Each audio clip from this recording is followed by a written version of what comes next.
Boa noite mais uma vez. Hoje a nossa palestra o exórdio é voltada para um tema que muito nos preocupa e que chama a atenção de todos nós para o auxílio, né? Mais do que nunca o auxílio ao nosso próximo e a nós mesmos. Hoje o exórdio vai ser um texto que é uma psicografia escrita por Barcelli, pelo Espírito Irmão José, Carlos Barcelli. E se denomina tristeza. E a gente começa assim: não permitamos que a tristeza nos envolva e nos mergulhe na depressão. A apatia é abismo profundo, do qual sairemos apenas à custa de muito esforço. Não nos entreguemos inermes, achando que não temos armas para lutar, aos problemas que nos rodeiam, nos deixando paralisados na tristeza. Os que se rendem ao desânimo transformam-se em pacientes psiquiátricos, vitimados por estranha anemia de ordem moral. Quando sentimos que a tristeza insiste em demorar conosco, ocupemos as nossas mãos e a nossa mente no serviço do bem. Deixemos a poltrona do comodismo e desintoxiquemos no suor da caridade. Se abatidos espiritualmente, no reconhecimento das próprias imperfeições, sintamo-nos incentivados à luta, ao invés de admitirmos a derrota. Reajamos contra a melancolia, sacudindo o seu jugo dos nossos ombros. Reparemos que em nossos caminhos, de fato, as bênçãos são muito mais numerosas do que as dores, entre aspas. Observemos os exemplos de quantos se encontram lutando com limitações maiores que as nossas, sem aqui lhes escutarmos uma reclamação sequer. Pois sabemos que temos muitos irmãos aí passando por provas inimagináveis e muitas vezes a gente não escuta uma palavra de reclamação, mas sim de fé. Que a base de tudo para que a gente não caia na tristeza está na nossa fé. A fé que nos conecta com Deus, né? E diante de tudo isso, a gente fala hoje sobre o tema do suicídio. Em todos os países tem um suporte na prevenção ao suicídio. Aqui no Brasil temos o Centro de Valorização da Vida, disponível 24 horas. Eles atendem pelo telefone 188 e por e-mail. Lá vai sempre ter alguém para atender qualquer pessoa que necessite. Então é de suma importância que a gente saiba e que a gente passe adiante. Então, hoje esse foi o exórdio. Eu espero que todos que aqui estão possam se sentir abraçados no dia de hoje e encaminhados para o começo de uma nova fase na vida de cada um que aqui se encontra. Que assim seja, graças a Deus.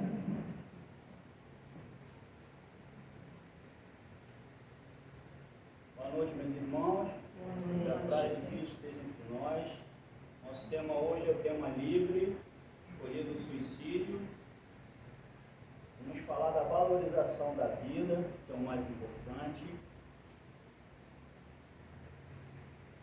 Eu tinha uma curiosidade de saber como começou essa campanha do Setembro Amarelo. Ela começou com um rapaz, né, que reformou um carro, um Mustang amarelo. Esse rapaz tinha uma pequena deformação no seu cérebro, que acontece, e esse rapaz, em 1994, após ter reformado esse Mustang amarelo, ele se suicidou. E aí, seus pais criaram uma fundação, que eu não vou me aventurar a falar o nome, porque é em inglês. E esta fundação, que é a fundação que é da fita amarela, começou lá, por causa desse rapaz, em 1994. Vou aqui tentar falar. Yellow Ribbon Foundation, que foi criada pelos pais dele. Né? No Brasil, se perde 38 pessoas por dia, vítimas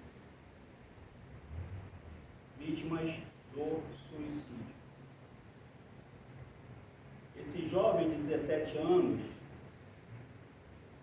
ele, por algum motivo, por alguma razão, que não dá para a gente dimensionar, tinha este problema, e esse problema ocasionou o seu suicídio.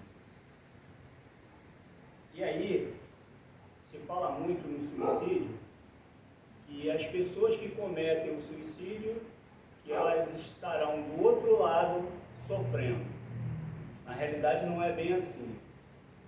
Na realidade, como diz Kardec,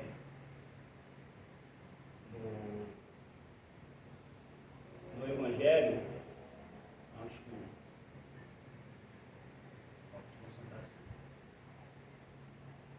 no Livro dos Espíritos, que o que vale é a intenção. Então, existem pessoas que perderam o seu negócio, ou teve uma desilusão amorosa, algum tipo de coisa desse sentido, e cometem o suicídio. Aí, as consequências serão. E existem pessoas que têm alguma deformidade, algum tipo de deficiência, aquelas terminações lá do cérebro não funcionam direito, ele tem algum tipo de transtorno e ele comete suicídio. Aí a situação é outra. Porque o que vale é a intenção. Aquele indivíduo que teve a intenção deliberada, dentro da sua razão, raciocinando, pensando, e tirou a sua vida por qualquer outro motivo, esse vai ter uma circunstância. E mesmo esse, que deliberadamente tirou a sua vida, a misericórdia de Deus para com ele, ainda assim, é grande. Toda vez eu falo, e toda vez é necessário que se fale, e eu sempre vou falar, que o projeto de Deus para nós é a felicidade. Então, ainda que tropecemos, ainda assim, a misericórdia de Deus vai estar ao nosso alcance. Basta que busquemos. Divaldo conta que ele teve uma pré-depressão. Obrigado. E é até estranho, né, para nós pensar que Divaldo teve uma pré-depressão. Mas, na realidade, Divaldo estava um dia triste, palavras dele, olhando para as estrelas de madrugada, e ele estava chorando, pensando nas suas coisas, ele não disse exatamente o que era, mas, pelo que eu percebi, deveria ser isso. Desculpa, aí sou eu que estou acrescentando, tá? Algum tipo de pessoas que ele se preocupou e talvez não tenha sido a tal da ingratidão, vamos dizer assim. Então ele estava triste. E aí ele notou que foi tocado no ombro. Alguém tocou o ombro. Ele achou estranho o horário que era de madrugada. Quando ele volta aos olhos, ele vê que é um espírito. E ele se surpreende com aquele espírito ali. E o Espírito diz para ele, não chore, porque você tem a missão de nos consolar. E o Divaldo fica intrigado com aquele espírito que estava ali. Aquele espírito era um suicida, havia sido um suicida. Quando o Divaldo pegou o jornal, na época que a gente não tinha essas redes sociais e tudo, na época que a imprensa escrita, a gente tinha muita força, lia os jornais, a gente se comovia com aquela situação toda. Não tinha, muitas casas não tinham televisão, na minha era uma. Enfim, então as informações eram mais através da imprensa escrita. Esse repórter foi lá e escreveu sobre uma pessoa que havia se suicidado. Essa pessoa foi até a estação do trem e se jogou na frente do trem. Divaldo ficou comovido com a situação e passou a fazer prece para este indivíduo. Ficou fazendo prece para esse indivíduo. Esse indivíduo relata que ele estava no sofrimento, porque assim, o espaço no plano espiritual, o tempo é diferente do nosso tempo. E ele ficou revivendo aquela situação do atropelamento. Ele ficou revivendo e sentindo as dores. Até que ele começou a ouvir alguém chamando o seu nome. Se não me falha a memória, o nome dele era João, ou Joaquim, algo parecido. Ele ficou ouvindo alguém chamando o seu nome, e toda vez que ele ouvia essa pessoa chamando o seu nome, o trem, ele não revivia a situação do trem. Então o que ocorria? Ocorria que as preces de Divaldo começaram a chegar até ele, e ele começou a ter um alívio naquela situação que ele vivia, que ficava se repetindo no desencarne. Até que uma senhora, em espírito, né, no plano espiritual, ele diz que era uma senhora crente. Essa senhora recolhe ele e começa a auxiliá-lo através das preces de Divaldo. E aí, para encurtar essa história, ele consegue se libertar daquela situação, e quando vê Divaldo ali em lágrimas, vai lá para consolar Divaldo. E aí eles têm uma rápida conversa. Ele diz para Divaldo que ele já tinha passado pela escola, né, no plano espiritual, porque lá existem escolas, onde se faz uma preparação para uma reencarnação, principalmente no caso desse, né, que é um caso de suicídio. Ele explica para Divaldo que ele vai reencarnar, só que vai ter que reencarnar num corpo preso, debilitado, acometido da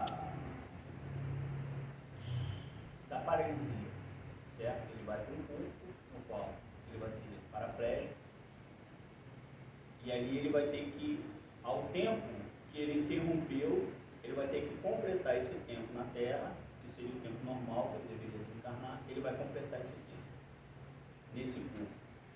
Ou seja, mesmo aqueles indivíduos que recorrem ao suicídio buscando matar aquela dor, você não consegue fugir das leis de Deus. Porque essas leis, elas têm que ser cumpridas, porque elas fazem parte de um planejamento do qual visa a perfeição e a felicidade. E não há perfeição e nem felicidade sem dor. Infelizmente, ainda nos encontramos num planeta de provas e expiações, que está passando por um processo seletivo, né? Muitas pessoas colocam assim: se acontecer alguma coisa, eu seria arrebatado. Só que os que vão ser arrebatados não é exatamente dessa forma que as pessoas acham.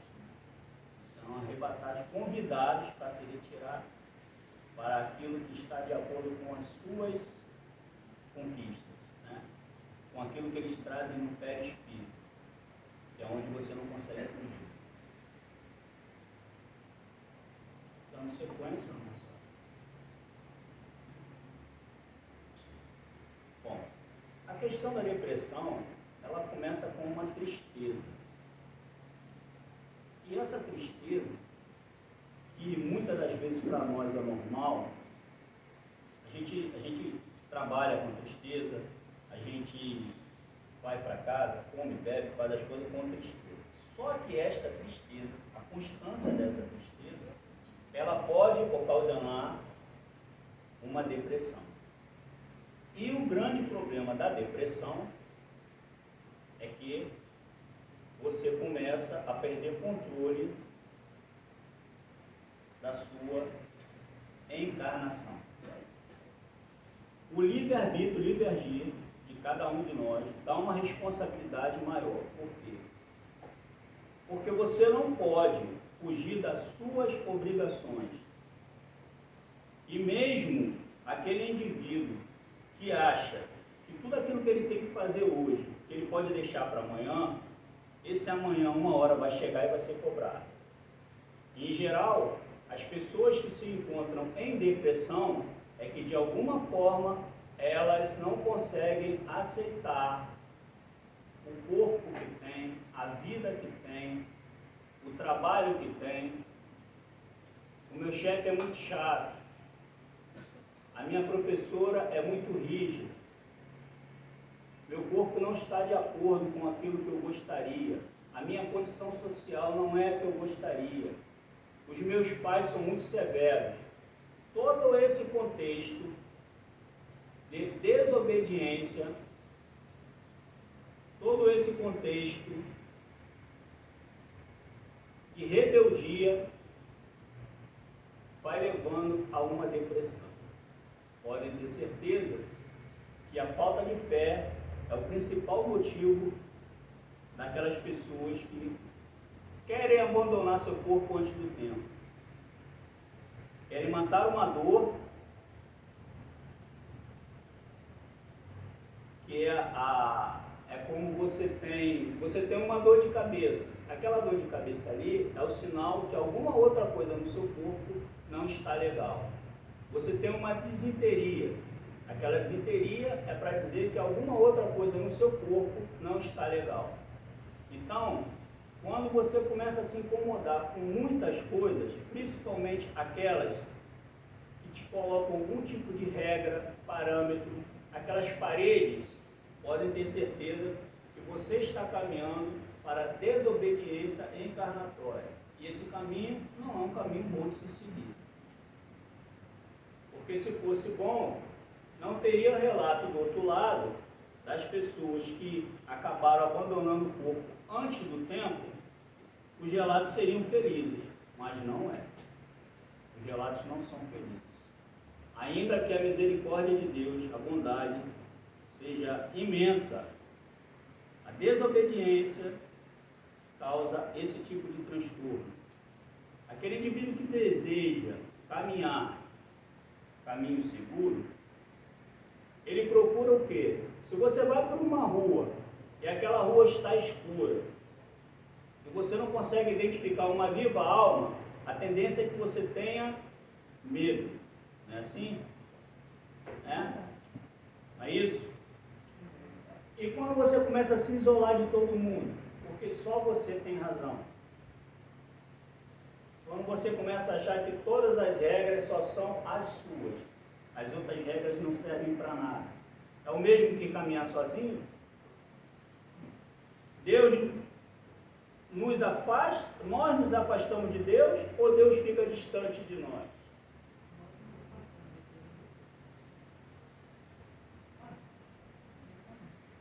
Então, quando nós nos afastamos de Deus, fica mais difícil para nós cumprirmos as nossas tarefas aqui na terra.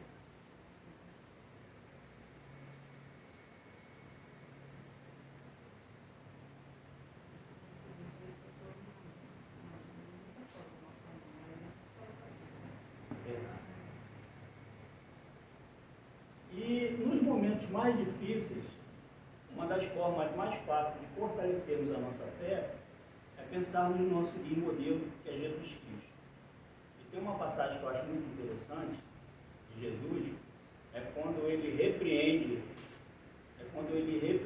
a Pedro, porque Pedro tem um determinado temor nas atitudes que ali, entre os discípulos de Jesus, Jesus dizia como ia fazer as coisas. Em geral, ele ia na frente, né? Já que ele era o guia modelo, então ele ia na frente. E aí ele decidiu uma determinada coisa para fazer e Pedro foi vacilante. E aí Jesus repreendeu Pedro. Aparta de mim, Satanás, és uma pedra de tropeço. Por quê? Porque ele queria colocar as dúvidas que estavam no coração dele, no coração de Jesus. E aí Jesus o adverte. Isso acontece no dia a dia? Acontece no dia a dia? Aquelas pessoas que têm as suas dúvidas, as suas incertezas e querem passar para nós? Acontece muito isso? Amigo da onça tem? Muito amigo da onça? Porque, às vezes, a gente deixa de perceber que os nossos amigos, eles começam muito próximo da gente. Só que muitas das vezes nós vamos nos afastando daqueles amigos que estão próximos, né? E aí a gente começa a fazer aqueles outros amigos. Só que aqueles outros amigos, muitas das vezes, eles estão muito mais vacilantes como Pedro do que firmes como Jesus. Eu estou falando isso porque aconteceu um caso de algum tempo agora, na Bahia, que foi justamente isso. Uma menina que infelizmente buscou suicídio porque ela estava em depressão e ela foi conversar com o príncipe encantado. Ela tinha um noivo e esse noivo era o príncipe encantado. Alguém já teve um príncipe encantado aí? E ela foi conversar com o príncipe encantado porque estava com depressão. Aí sabe o que o príncipe encantado disse para ela? Olha, faça o seguinte, já que você está em depressão, vamos dar um tempo da nossa relação, a nossa história de amor. Depois que você curar a sua depressão, a gente conversa. Deixou ela no apartamento e foi à praia, foi no shopping, foi em qualquer lugar. Quando ele voltou, ela estava na ponta de uma porta. Ela havia tirado a sua vida. É uma coisa legal de dizer? Não. Mas é necessário que seja dito. Porque, em geral, essas grandes ilusões que se tornam obsessões, existe a obsessão boa, né? A obsessão pelo bem. Por exemplo, vamos dizer, Einstein. Einstein tinha obsessão. Por isso que ele fez o que ele fez. Vou ser sincero para você, ele fez muita coisa, mas não me pergunta para você. Ele só passava para onde depois que ele fazia Não, eu estou brincando. É assim, tem a teoria da relatividade. Einstein, depois de tudo que ele estudou na física, matemática também, se eu não estou enganado, a grande conclusão que Einstein chegou com relação ao mundo, à criação, foi que existia Deus. Eu acho que essa foi a maior contribuição de Einstein. Foi que, mesmo com todos os estudos que ele fazia na... Para você não virou puxadamente.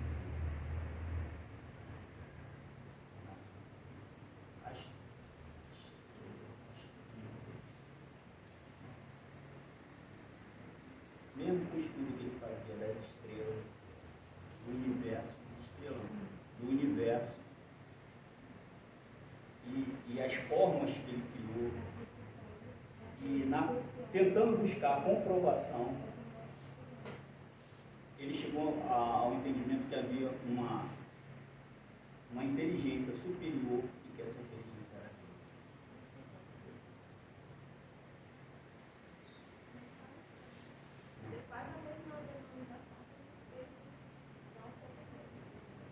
Sim, Bom, vamos adiante. Ele fez colaborações para estudos espaciais que antes as pessoas achavam que o universo ele é estático, só que ele se expande. Aí a teoria da relatividade. Astronomia, né? A astronomia, né?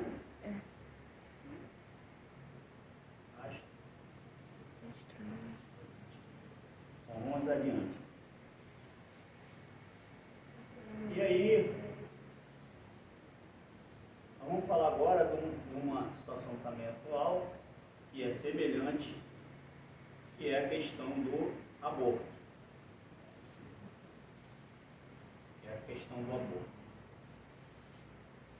Estava vendo a história de um padre, que ele conta que ele foi jogado num beco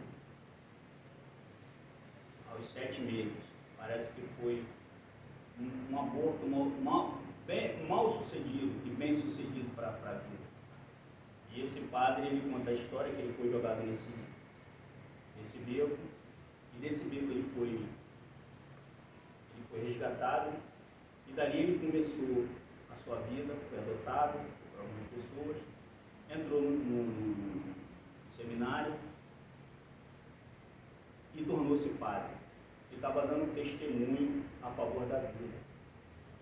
E esse testemunho que ele foi dar foi muito importante, porque no momento em que a nossa excelentíssima ministra está tentando, de todas as formas, fazer com que o aborto seja uma coisa legal.